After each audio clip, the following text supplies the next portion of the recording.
嗨，大家好。上一期我们聊了斯多葛主义，这个曾经被无数男人奉为楷模的哲学。他以聪明绝顶、诗画双绝，位居江南4大才子之首，为当时男女老少所崇拜的偶像，被吹捧为情绪稳定、自我掌控的一个终极的答案。但我们已经看得很清楚了，他讲的是很好听，但是做起来非常的要命。大哥，别停这么快，这么用力吗？尤其是当你真正掉进情绪的深渊的时候，光靠几句理性的金句，几个构建理想内心世界的想法是救不了你的。很多时候呢，那种强行冷静、故作无所谓，只会让你越来越远离真实的自己。那么，如果你还没有看我上期是怎么把斯多葛主义8个底朝天，可以点击右上角那一集呢，我已经让不少人开始重新思考自己所谓的情绪控制到底是强大还是逃避。Stop it! This is your pain. This is your burning hand. It's right here. 那么这一集呢，我们将往深处挖，从人性的角度剖析斯多葛这种人格类型，进一步引申到另一个在华人世界几乎是圣人般的存在的人——老子。没错，就是那个无为而治的老子。我会告诉你，他们之间隐藏着一种惊人的相似的虚伪性。听懂这一集呢，你会发现生活中很多你曾以为高深智慧临近的人，其实并不如表面那样光鲜。你会明白，那些表面最理性、最理想、最无欲无求的人，往往才是最擅长逃避、最擅长操控的那一类人。你会大大降低被假理性、虚假崇高蒙蔽的概率，也会更容易识破虚伪，找到真正的爱与真正的朋友。因为说到底呢，几乎我们所有的问题归根结底都是人与人之间的问题。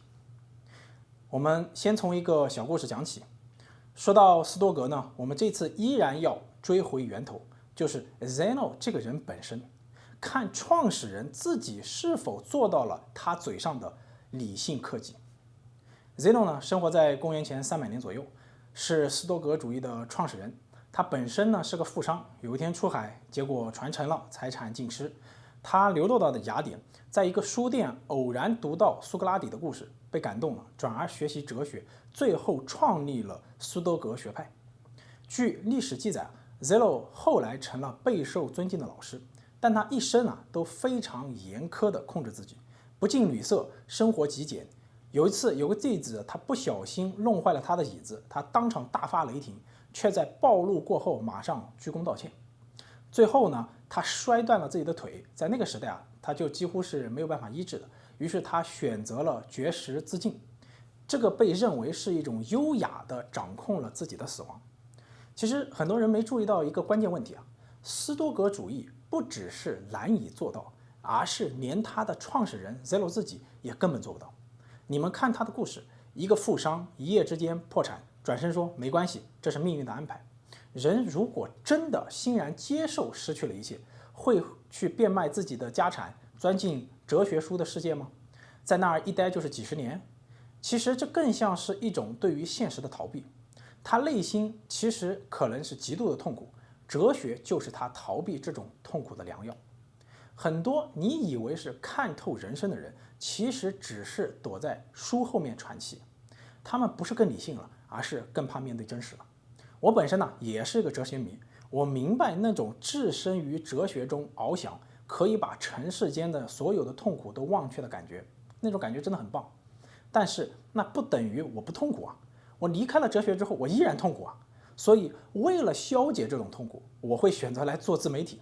我先某种程度上解决了自己的痛苦，比如说自己的弱小，自己没有人爱的问题，然后选择去做导师，把正向的价值观传达出来，让你们能够从内而外的变强，变得自信，有魅力，有人爱，也能拥有一个富足的人生。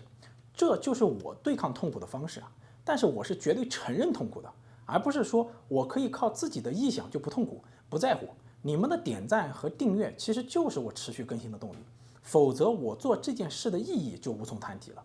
我是靠表达而活的人，不是靠隐藏情绪，而是靠把痛苦变成价值你们的每一个订阅和评论都是我最直接的意义感的来源。那些嘴上说不在乎，内心心如止水的人，其实恰恰是连承认自己其实没办法完全靠自己对抗焦虑、对抗虚无都不敢承认的人。回到故事中啊，你看斯多格这个人晚年有人打坏了他一张的椅子，他当场就暴露了，发完脾气之后才想起了，哦，对，我是斯多格主义者，我要克制，然后才鞠躬道歉。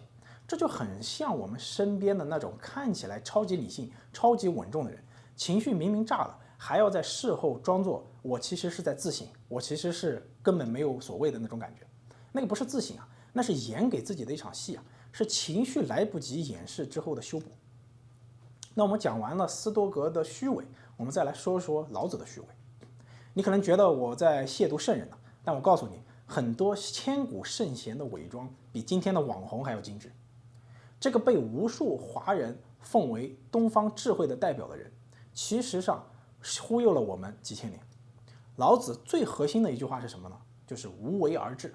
听上去是不是特别的高级啊，特别的高雅？顺其自然，无为而治，不争为大，天人合一。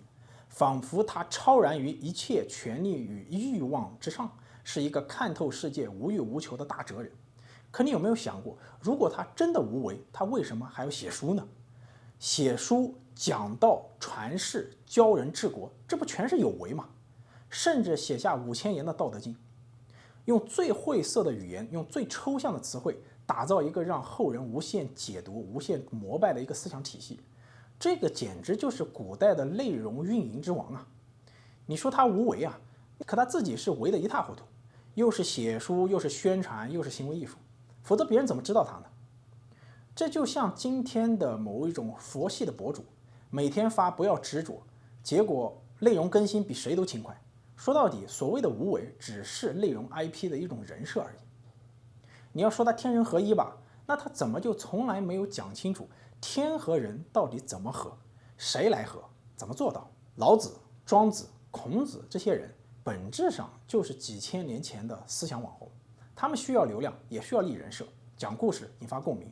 只是呢，当时没有 YouTube， 没有抖音，他们就靠一句句玄而又玄的金句写进竹简里，骗到了历史的高位。你看看今天的网络不也是一样吗？有些导师教人 PUA， 教人丑女，结果自己早就跑去结婚生孩子了。有的人鼓吹傍富婆，自己也没傍上，最后也只能靠卖课来忽悠兄弟们来共富了。他是共同富裕你们的。还有喊着人生来就该躺平，但是你看看他自己，每天发视频发的比谁都勤快，这不就是现代时代的一种网红跟古代的对比？他们具有很强的相似性。这个不是现代才有的荒唐啊，而是几千年来都一再上演的一种老剧本。那听完我上面的讲解呢，大家应该会明白为什么识别虚伪的人对我们的人生来说那么重要了吧？那么接下来的问题其实就很直白了，我们如何去对抗这种虚伪，如何分辨这种虚伪呢？这里讲一个是我自己的一个行事逻辑，也是多次救了我命的一个原则，就是对于判断一个人说话做事的可信度上，其实最重要的就是定性2个字。大家一定要记住啊，这个非常非常的重要。什么是定性呢？就是我在接触任何一个人的时候，不管是男人还是女人，我都会花很长时间去观察他，去测试他。我这是在收集信息，我在收集资料，我需要对这个人的品格做出一个定性。只有在此之后啊，我才能进一步的跟他合作或者交往。而可信度呢，其实是一个很重要的指标。这个就是这个人可信不可信，说的话靠谱不靠谱，这是要在任何深入的交流之前就定性好的。否则的话，如果你信错了人，就等于是把自己放在人家的砧板上了。我举个简单的例子啊，我喝口水。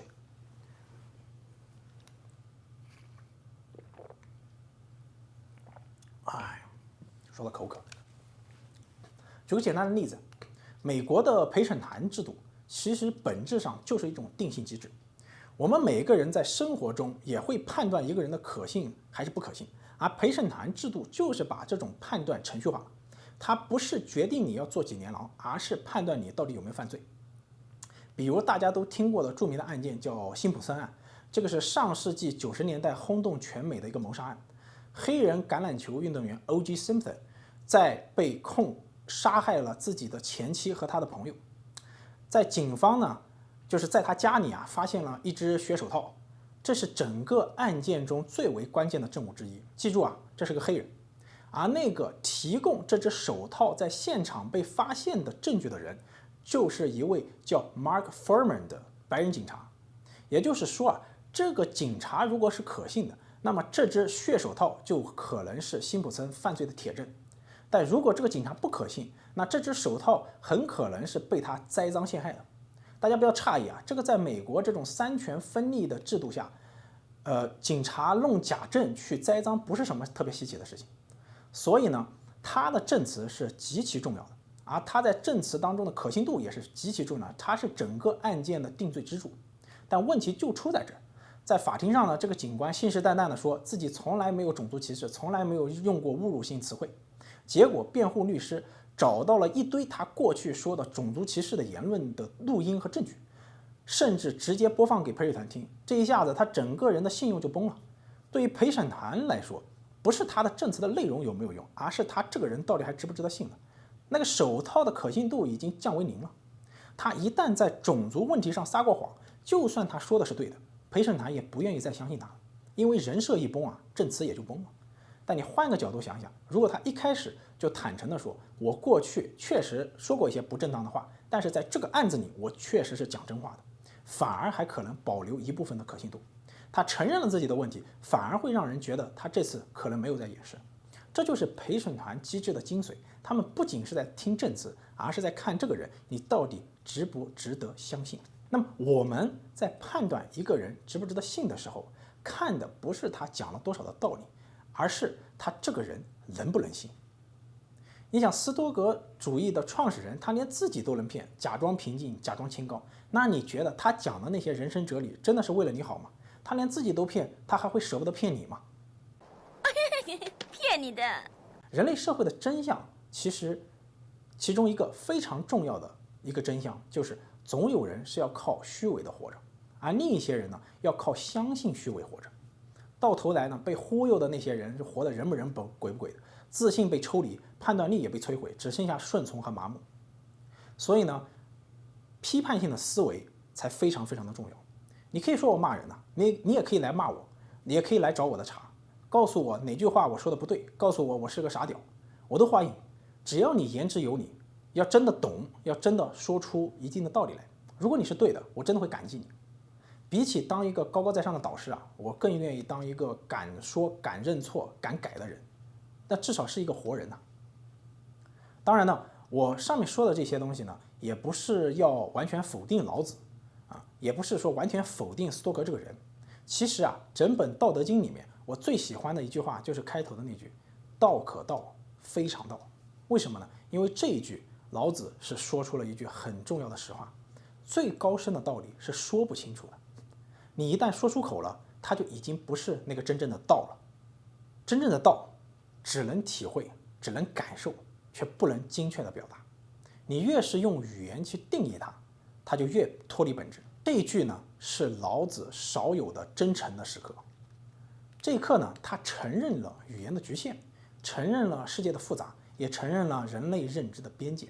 也正因为如此啊，讽刺的就是，如果你把《道德经》当成真理，逐句的去研读，逐条的去背诵，那你就已经偏离了开篇就已经告诉你的事实。你在追的不是真正的道，而是道的包装。那么接下来我要说一个很重要的一个道理：如果你过多的相信斯多格主义，它会让你离优秀的女生，你有爱心的女人越来越远。你不要过来！这里我给大家分享一个自己比较丢人的故事，这个绝对真实。有一次呢，我们3个老朋友聚会，2男1女，结束之后呢，另一个男生突然就说：“我已经帮你们订好酒店了，你们直接过去就可以。”我们是以为啊，去订了2间房，因为我们不是在同一个城市住，所以呢，他给我们订了酒店。结果我们到了酒店才发现，他只订了1间房。我跟女生当时都愣了，气氛就是瞬间凝固。然后他立马火急火燎地冲出去，重新订了1间房，就在我的隔壁啊。虽然我一向把追女生这件事呢看得也非常的独立，也不需要哥们给我助攻什么的，但那一刻呢，我是确实有点失落的。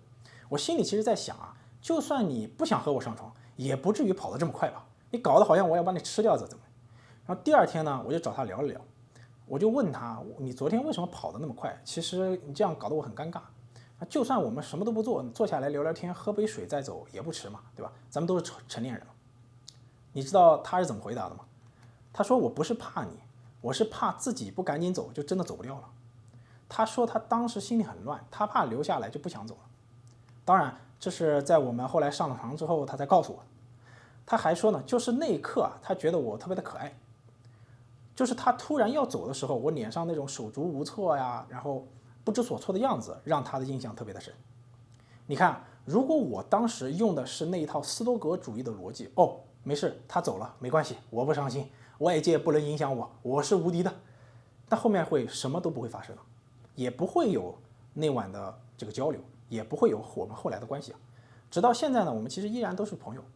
我们之所以能够友谊长存，恰恰就是因为我当时没有装，我不是非要演一个什么阿尔法男，也不是要当什么西格玛男，我就是表达了自己真实的情绪。我说了我难过，我承认我受到了影响，我没有伪装自己的强大，我反而是坦然承认了自己的脆弱。而真正强大的人是可以暴露自己的脆弱，还丝毫不被击垮的人。不是不被击垮，而是不怕被击垮。这个脆弱不是软弱，真实才是力量。很多人怕暴露自己的需求，难过失控，但我告诉你，真正让人想靠近的是能在人前流汗也敢在人后落泪的人。假装出来的强大不是强大，而且根本就没有人真的可以一直那么强大。记住这句话，没有人可以一直强大。很多所谓强大的人，你仔细看他们做的事，其实不是面对痛苦，而是掩盖痛苦，不是解决情绪，而是封锁情绪。他们擅长展示自己牛逼的一面，故作淡定、冷静、运筹帷幄，让别人仰视、崇拜。但他们的内心到底是不是平静呢？只有他们自己知道。这个世界就是这样，你只要看起来很特别、特别能忍、特别不动声色，就容易被神化、被流传、被当作榜样。可是真实的部分却永远藏在这些人面具的后面，而他们所谓的内心平静，实际上也是表演出来的，是装给别人看的，更是骗给自己看的。说到这里啊，我想给大家留一个开放的问题。我们已经讲了斯多葛主义那种用理性压制情绪的哲学套路，也讲了老子无为而治的自我矛盾。但如果你仔细看，我们的文化里其实还有另一个很类似但更隐蔽的思想传统，那就是王阳明的心学。为什么他会在当代被重新包装成成功学、自我修炼的终极答案呢？为什么这么多企业家、国学讲师，甚至心理学咨询课都要引用致良知、知行合一这种话术？你有没有发现，他们从来不问你现在做不到怎么办？我现实当中我做不到怎么办？他只教你要觉察、要负责、要自律。这不是成长，这是洗脑。你有没有发现，他们和斯多葛主义有着相似之处？而且这些相似之处是环环扣一环的，非常惊人。他们都强调内在的力量，都试图绕过现实的复杂性，都试图让你相信啊，只要你内心够纯净、够察觉、够自律，你就能够摆脱一切的痛苦和混乱。但是问题是，王阳明本人真的做到了这些吗？他真的知行合一了吗？还是说他只是像很多看起来特别强大的人一样呢，用哲学来装出一个理想的自我，掩饰真实的冲突和局限？这个问题呢，我不想替你回答，你们回去自己想一想。但是我想提醒你，在我们的文化中，那些被包装成圣人导师的人，往往比你想象的更虚伪，也更擅长演出。那么最讽刺的是，他们用这套装出来的平静，再去吸引自己想要的东西，比如关系、金钱、地位。那这还叫平静吗？还是只是把平静当成手段，而不是真正的状态？更关键的一个问题是，平静本身为什么要成为被崇拜的目标呢？你有见过哪一片充满生命力的海洋是风平浪静的呢？死水才平静呢。有热情的东西都是翻江倒海的，都是波涛汹涌的。真正的强大从来不是不动情绪，而是你可以承受情绪的冲击，可以在混乱中不迷失自己。真正的强大是你可以热情如火，在对的时候燃烧自己，你也可以彻底的崩溃，在对的时候坠落。但你最终会重新站起来，哪怕身上满是烧焦的羽毛。就像 Jordan Peterson 说的，人生真正的转折从来都不是稳定和持续，而是像凤凰涅槃一样的过程。必须先燃烧，先解构，先变成灰烬，然后再重塑自己，那才是真正的生命力，真正的力量。不是因为你不怕崩溃，而是你知道我可以重建我自己。Be warden, my friend. See you. I said empty your mind. Be formless, shapeless, like water. Now you put water into a cup. It becomes the cup. You put water into a bottle, it becomes the bottle. You put it in a teapot, it becomes the teapot. Now water can flow or it can crash.